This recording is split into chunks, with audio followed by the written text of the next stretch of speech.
ល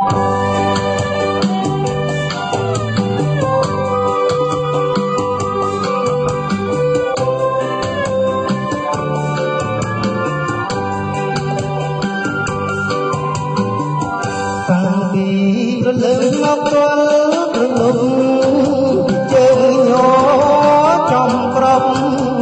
ក្រំកំដៅថ្ងៃញើសស្រោចពេញខ្លួនមិនពួនច្រកថ្ងៃហើយភ្លៀងហើយថ្ងៃបំរើប្រជា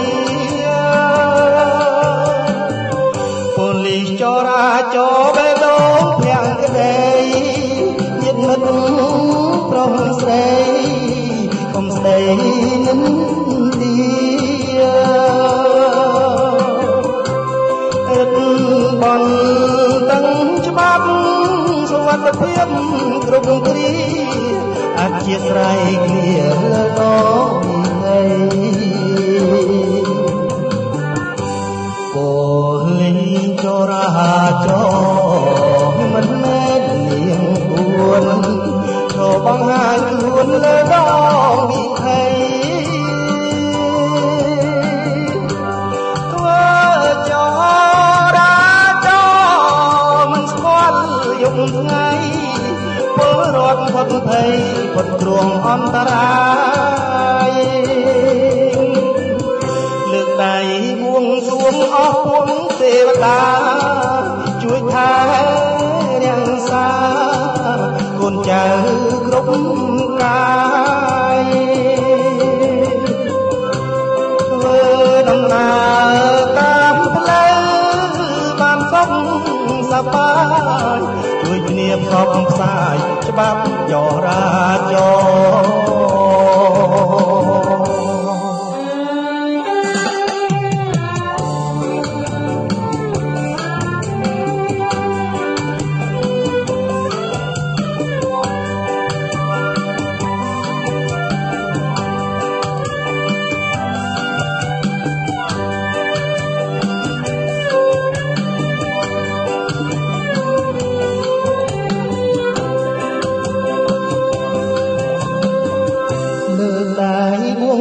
អរគុណទេវតាជួយថែរាំងសាកូនចៅគ្រប់កាយធ្វើដំណើរតាមផ្លូវបានសុខសប្បាយជួយគ្នាផ្សព្វផ្សាយច្បាប់ច